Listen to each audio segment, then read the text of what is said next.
We did it. And by we, I mean myself and the other people who are amazing at helping me out on my team to get these types of videos out. When I say I did it, I had a goal this year of getting back onto YouTube and publishing weekly videos from the time that I started in mid to late January through the end of the year. And even though I didn't do as many videos as I wanted because life has a way of happening, I prioritized myself and said, it's not the end of the world if I don't do that particular thing. I'm really excited because almost every single week, I put out a re-recorded video or a live video. And as we get to the end of this goal that I had for myself, I wanted to celebrate by recapping some of the best tips that I provided to you based on, drumroll please, your feedback. And if you're like, Lindsay, I never gave you feedback about the tips that I liked, well, guess what? The robots did. And by the robots, I mean YouTube Analytics. YouTube Analytics will take a look at all of my videos and all of my YouTube shorts and say, hey, Lindsay, this video and this timestamp were very popular. So it gave me a great idea to kind of rewind and refresh you with the best of 2023 advice. And that way, if you missed it, they're all summarized here and you can go bop around and watch those full videos if that resonates with you. If you're new here, I can't believe you stuck through that intro. Welcome, I'm Lindsay. I'm a certified financial therapist and licensed social worker, owner of the business Mind Money Balance. In addition to being an author of the book, The Financial Anxiety Solution, I also provide speaking, training, and workshops for folks who are ready to talk about the emotional side of money. If that sounds good to you, did you know that you can hire me and bring me in to speak? You can. It's great. All right, with that, let's get into the top moments in the world of Mind Money Balance. First up is this tip on finding an average of how much you spend in order to figure out how to split food expenses in your relationship. Let's watch. If that's the case, then the issue might be, yes, how much are we actually spending, but it's also, what are you basing the number that you each contribute into the joint account specifically for food off of? For so many people, they find a budget template online or they find some dusty financial advice that says you're supposed to spend 22% of your income on food, and they hold on to these different numbers without actually deciding, are these the numbers that work for us and are manageable for us? These types of numbers that you find online or that are thrown out by personal finance gurus aren't based on your unique nutritional needs, your dietary preferences, your eating out preferences, or your cooking habits. And so the number that you and your partner spend on food is going to be different than what somebody else tells you you should be spending on food every single month. In order to find a number that you and your partner should be sticking to based on your unique household needs, I want you to take a look at how much money you've been spending every single month on groceries and eating out over the last 3 to 6 months. And I know what you're thinking. Most people, when I tell them, let's just pull together how much you've been spending over the last 3 or 6 months, a lot of people go, oh no, Lindsay, I can't do that because last month was weird. We had my parents in town and so we bought dinner for them. Or 2 months ago, our power went out and so we had to eat out a little bit more than usual. But the reality is these exceptions tend to happen more frequently than the rules that we think are actually happening. So I do want you to actually look at how much you've spent on food over the last 3 to 6 months. And in this instance, I want you to look at your joint account of how much money went out and also what your partner spent on food once you've depleted your dining out. The reason for that is then we can find an average of how much every single month you as a household, including what your partner puts on their card, are spending every single month. What do we do with this information? If we see that that number is $750 and you have allotted $600 a month towards groceries and eating out, then you are going over every single month by $150. And then the question becomes, do you want to cut back that $150 and put that $150 to a different goal, like I mentioned in kind of part 1 of this answer? Or do you want to say, you know what? We spend that much every single month, rather than beating ourselves up for going over, maybe we should each just contribute a little bit more to our joint food account and stay within the bounds of what we typically spend. So for example, if you were each contributing $300 a month, you would contribute $375 a month. Next was a key tip when it comes to talking to your partner about money, about making sure that you're in the right time and in the right place to have that conversation. Don't forget how important environment and timing are. Kind of similar to these doorknob moments,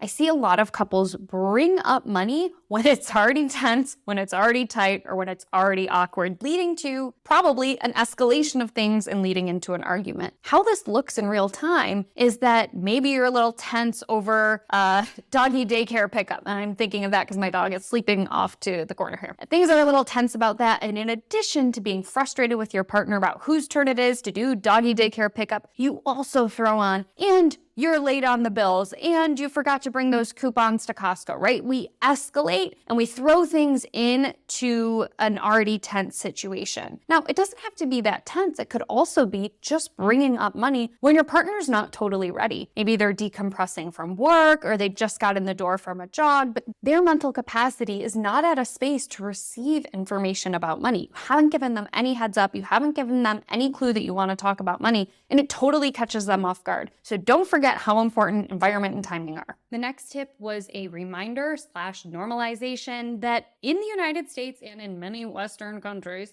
we don't have a great social safety net, and if you have low systemic support, that might be why it feels like it's hard for you to get ahead financially. Other systems of support that we really don't have, healthcare. I know you know this. I'm gonna meet my healthcare deductible this year, and let me tell you, my partner and I were like, all right, we're gonna get everything done this year because for the first time in our lives, we're gonna meet our deductible. And it's such a backwards way to think about healthcare. We talk about like preventative care and physical wellness in this country, but we really don't do a lot to support it aside from the one primary care visit a year and the one well woman visit a year that you get if you're in this country. Then you tack on top of that, if you are a person who is non-binary or trans, rights are being stripped from you. People who have reproductive organs, they're being told they can't decide when they will or won't have children. It is a dumpster fire when it comes to the financial safety net of our actual healthcare. And healthcare is one of the leading causes of debt in the United States. In other developed countries, this is simply a mind-blowing concept. It does not exist that their citizens would be in debt in order to get care for their physical and mental health.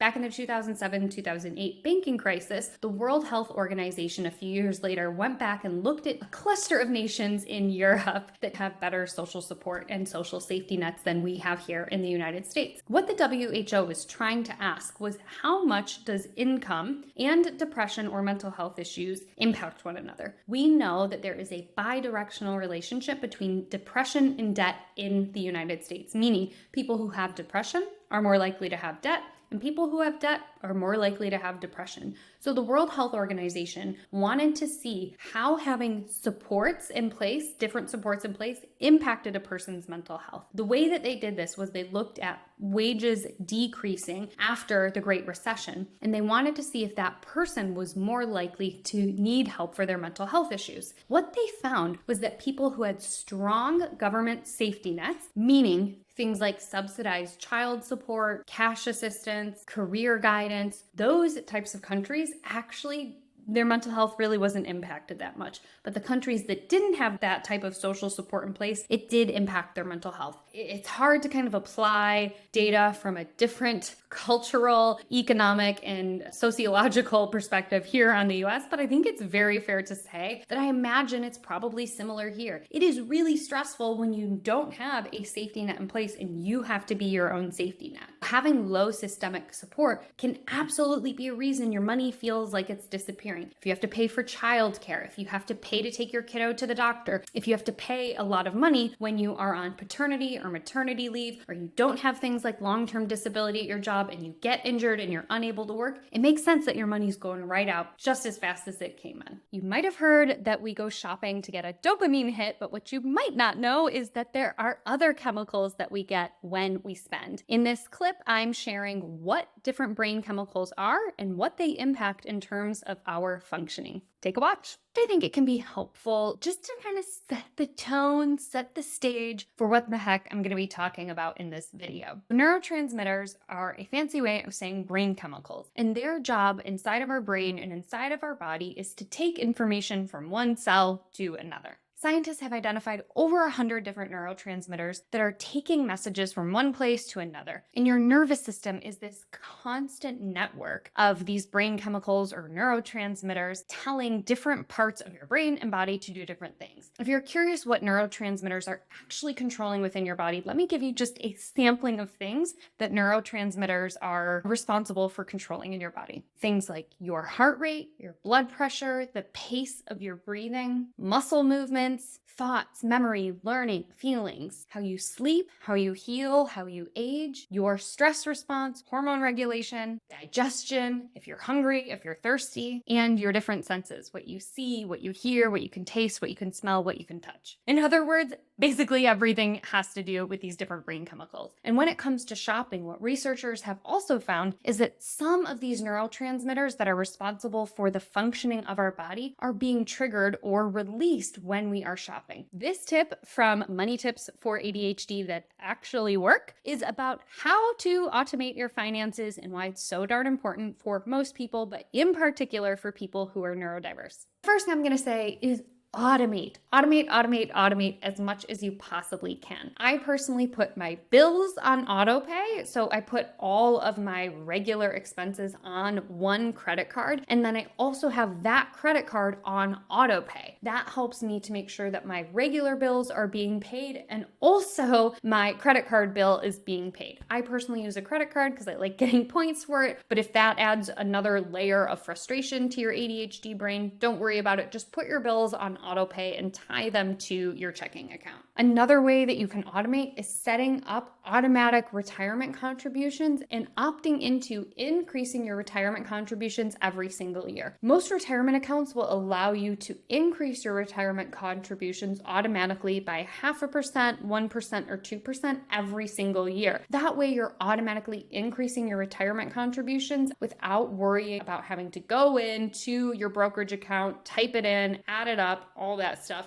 If you can automate that, fantastic. Thinking about travel hacking? I love that for you. But before you start, figure out where you want to go. Once you have your credit score and credit report all sorted and you're feeling comfy with where you're at and everything is nice and tidy, next you want to figure out where the heck do you want to go? A problem I see a lot of people get into when they are starting travel hacking is they read a blog or they listen to a podcast and all of a sudden they're like, oh my gosh, this card has a 150,000 point sign-on bonus. But they don't stop to consider that those 150,000 points are for like a hotel chain here in the US, when what they really want to be doing is traveling to Southeast Asia. So make sure you figure out where you want to go first, and then figure out what are the different airlines that can get you there, what are the different hotels that are in that region, so you're not signing up for a card just to sign up for a card, but you're signing up for a card that has the types of points that you need for that type of trip. If you feel like you want to hide your eyes or put your head in the sand when it comes to looking at your bank account, you truly are not alone. I hear and see this all the time in my practice. And in this clip, I'm talking about just normalizing that feeling of wanting to avoid your money. One of the most common tactical things I do with my clients is literally sit with them while they check their bank accounts. So many people are incredibly nervous to actually know what's going on in their checking account or in their savings account. So they just don't know. They are managing their money on a wish and a prayer, hoping that their bills get paid, hoping that their accounts won't be overdrafted. They are so fearful of checking their bank accounts. In the video on why you have to talk about money shame, I talked about why financial literacy just is not enough to help us feel better about our relationship with money. Let's start at the bottom with education, because I think that's where most people really focus their energy and their attention is education or literacy. And if you've been here a minute, you know that my take is that financial literacy is a great baseline, but it is not enough to actually enact change. In the personal finance community, there's a big push that you need to understand credit scores and interest rates and compound interest and the importance of negotiating for a raise. While yes, all of those things are true, we do need to educate ourselves on that. Education alone, information alone, does not lead to transformation. So educate yourself for sure to help dial down money shame, but we need those other three things too. We need to be able to name our shame. We need to be able to talk about it in community. And we also need to be able to have empathy and compassion for that sensation. In this short, I summarized why it's so hard to stop shopping. You are not overspending because you don't have willpower, you're not strong enough, or you can't control yourself. You're overspending because it feels so good. Shopping literally releases a stream of chemicals into your brain and into your body, and it feels really good. When we shop, we get a hit of serotonin, endorphins, dopamine, and oxytocin. These different chemicals help us to feel relaxed, happy, accomplished, and connected. And in a shocking twist of events, somehow this short y'all loved. It is about me talking about being a DINKWAD. If you don't know what a DINKWAD is, you're about to find out. I recently found out that I'm a part of the DINKWAD community, which is dual income, no kids, with a dog. This weekend was peak DINKWAD. It was my dog's birthday, so my partner and I went on vacation to celebrate, went to dog-friendly places.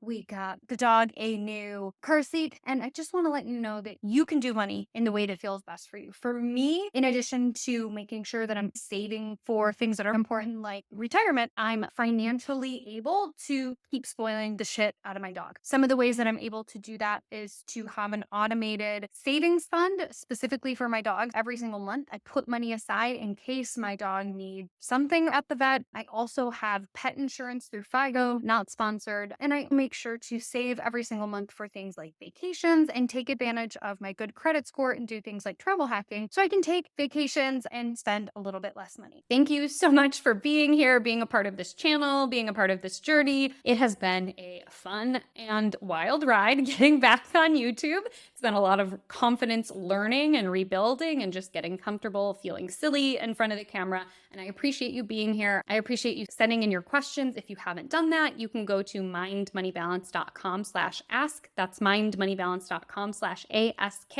And you can submit a question that I might answer right here on this channel. With that, I'm going to take a little YouTube break because we have to practice what we preach, but I'll see you in the new year in 2024. And remember, there are so many videos here that you can consume. I'll see you in the new year.